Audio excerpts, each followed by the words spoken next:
Hi, Abraham. I'm glad you brought up anger because anger has always brought you around to me.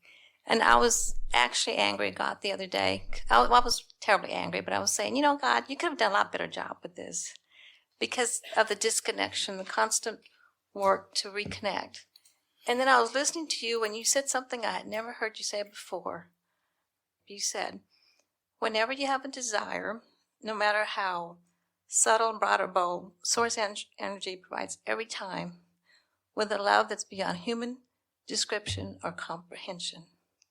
And that just blew me away because you reminded me that there is that love that I wasn't feeling. I was feeling detached. Like I felt like God had set the world in motion and turned its back on us. Even though I know I'm connected and I'm in a best of times, worst of time mode where good things happen, bad things happen, but I can reconnect. Like I've had 4 car accidents in the last year and a half. But then I think, like you said, no one got hurt, the car got fixed, I didn't even get a traffic ticket, my car looks better than it did before the accident. Great. And then my boss gives me a sizable amount of money as a gift, and it gets stolen from my desk because it was a gift certificate. But all I could think of, what a nice gesture on his part. The money was insignificant. But I'm seeing this best of times, worst of times, swinging. We think that what is at the heart of what's going on with you comes with the first thing that you said to us here about you are still questioning the appropriateness of the whole setup here. And we want to talk about that just for a little bit because we want to offer you some perspective. This emotional scale that we've been talking about, the greatest feeling, the best feeling on this emotional scale is this feeling of empowerment, this feeling of knowing my power, the feeling of knowing my power, the feeling of invincibility, the feeling of having the energy that creates worlds at my disposal flowing through me. And the worst feeling that is possible is the opposite, which is the feeling of disempowerment. So the basis of this universe is one of absolute freedom. We threw it out earlier as we said, you're so free that you can choose bondage. But we want to say to you, you can't have it both ways. This is either a universe where you are free, or it's a universe where somebody else is telling you what to do. And the nature of all of us is we want to be the creator. We are the creator, you see. And so along with that freedom comes the ability, you could call it responsibility, to direct your thoughts. In other words, no one else has any ability to create in your experience. It is all yours. And every one of you, every one of us opted for this lovely environment where we are free to direct our thoughts and by trial and error, through the contrasting experience, give birth to the rockets of desire. We've had this conversation with you before and with many others before. And what's at the heart, the thing that we so much want you to hear is that this universe is an expanding universe. It's not that God, as you say, has created this environment and now you have all come to play in the environment. You are the co-creators of the environment. And you like it that way. Energy flowing through you is the best feeling that could ever be experienced. You would be far less enthralled with life and happy with life if you were not summoning the energy and directing it toward your specific objects of attention. So, Abraham, what I want more than anything else is to wake up in the morning and say, oh boy, I get to play on planet Earth again, and really be happy that I'm here. And that's what I want more than anything. It doesn't matter what it is. I'm not attached. What you're going to want to do is, when you find yourself feeling other than that, instead of beating up on yourself for not being in this joy that you want, take the best emotion that you can find from where you are. Because we are describing you, and you are describing to us the reason that we are now talking about this emotional meter, because you're not alone. So many people are in this place of anger or fear or worry or misery of some kind, and every day they want to be over here, but because they can't make the vibrational jump any more than you can get 101 on your radio when your dial's set at 98 because you can't make the jump, then it feels impossible. And when you show yourself, when you empower yourself by saying, I can't get all the way to ecstasy, I can't get all the way to being joyful every day about being here, but I can sure go from depression to anger. And the step of patting yourself on the back as you say, I deliberately chose a different thought, and the conscious acknowledgement that I do now find relief in this, that's the key. Because if you can feel a little better, you can feel a little better again. And if you can feel a little better again, you can feel a little better again. And before you know it, you're over here where you say you want to be. But a better option is to just softly beat the drum of things that feel good until that's a stronger part of your vibration. And then what happens is, in the same way that you can get into a vortex of traffic accidents, you can get into a vortex of people doing nice things for you. You can get into a vortex of sort of amazing doors opening, literally, where everywhere you turn, something else nice happens. But it doesn't happen all at once. You just have to insist on moving up the vibrational scale. You make a very good point when you talk about how many possible thoughts are out there. In other words, there are lovely things to think about, there are wretched things to think about, and everyone sort of has a threshold. In other words, there are people that don't mind driving down the freeway and looking at roadkill, and there are people who would never look at roadkill. In other words, they make it a point to divert their eyes. All of you decide where your threshold is. And what's happened to you is that you have chosen a very high threshold. In other words, you are really, really wanting to feel good, but you feel that you are surrounded by things that are not conducive to you feeling that good. So instead of deciding some time ago, you're beginning to now, instead of deciding that you're going to be a selective sifter because there's some of all of it out there, instead you've decided to be resentful that God didn't set it up better for you. I'm not resentful. I was just kind of like, God, I was kind of like, God, you could do a little better, but okay, I'm here. And I don't stay there. I mean, I don't really stay there because I know. Well, we think it would serve you really well to say, I live in a perfect environment and I'm finding my way. And this is an environment of freedom, and free will really matters to me.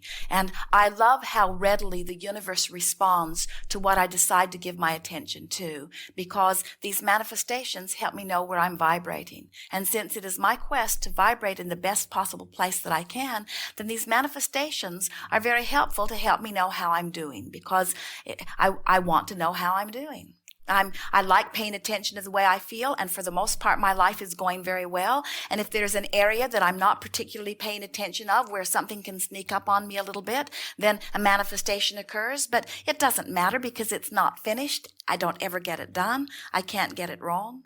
In other words, we want you to be in love with your life in the way that we are in love with your life. We would dearly love for you to feel appreciation for your ability to create. We love it when you make the conscious association between thoughts that you've been thinking and things that have been happening. But for the most part, as we interact with most of you, we see you not really eager to apply the tools that will shift your vibration. It's like most of you say, I would like it to be different, but I'm really not willing to do the work that I need to do to shift my vibration. And what we're wanting you to relax instead and say is, it isn't only about having these manifestations happen in the way that I want them. It's about my joyful life experience in the interim, because all of life is about now. And I want to feel the best that I can possibly feel right now. And so God didn't set it up inappropriately. This energy that you're referring to as God said, here is an environment where all things are possible. And if you can dream it, this environment has the ability to deliver it to you. And if you're off track, you'll know it because you won't feel too good. And if you're on track, you'll feel wonderful. So feel your way into vibrational alignment with your heart's desire and live happily ever after. That is really what you knew as you made the decision to come forth into this physical experience. Please do not beat up on yourself if you are not always in a joyful place. Negative emotion is not a bad thing. It's a good thing, because it's an indicator of where you are. How do you know where you are if you do not have some frame of reference to where you are? Between where you are and where you want to be, that's where your creative work is. And this emotional scale, as you ascertain that, yeah, I'm feeling here, much of the time, and I want to feel here. Well, then, once you've made that distinction, which you've never really done as accurately as you will from this point forward, when you choose a thought that's on this side of your set point, you're going to know it. When you choose a thought that's on this side of your set point, you're going to know it. So finally, you're going to begin to consistently move in the direction of where you want to be. And when that happens, you got to get there. You can't fail. You've got to get there. We think that every one of you, especially when other people are sitting in the hot seat, you can feel where these emotions are, can't you? You can tell what the vibrational frequency of emotions are. And it's usually harder for the person sitting in the hot seat, but we don't think that anyone who sat in the hot seat today feels any mystery about the vibrational match between the way they are feeling and what's manifesting. But everyone had a question about, how do I now change the vibration? And so, because none of you, there's not been an exception in this room, every single one of you can feel the relief in your emotions. You can tell whether each statement that you make gives you relief or puts more pressure. You can feel whether it releases or adds to the stress. You can feel every single time. And when your dominant intention is to feel the relief of resistance, you will be home free.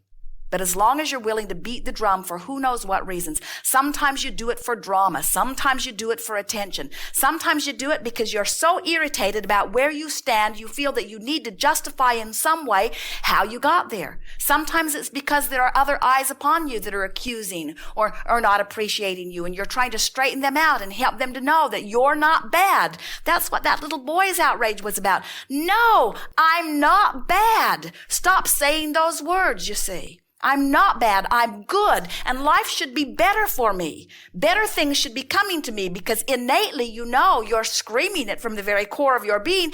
I'm a good person. Good things should be happening to me. I shouldn't be confused or overwhelmed or sick or abandoned. I shouldn't be abused or robbed. I shouldn't be mistreated in any way. I'm good. This is the cry that is coming forth from you. And we say, yes, you are. Yes, you are good. You are good. You are really, really good. But you've got to start saying I'm good rather than I'm not bad. You've got to start saying I'm worthy rather than I'm not unworthy. You've got to stop justifying and defending your position. You've got to start speaking toward. You've got to turn in the direction of San Diego.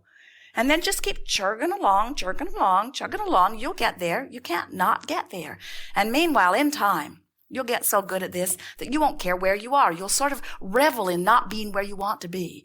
It's sort of like Esther broke something beautiful in the house one day, and she said, oh, good, something to buy.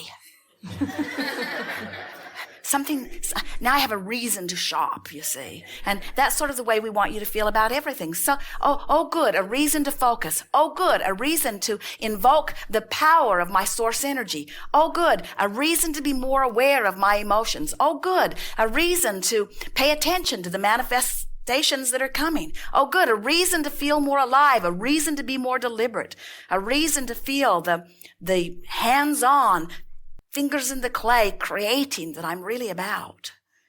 You are a creative genius. You didn't come forth to watch somebody else create.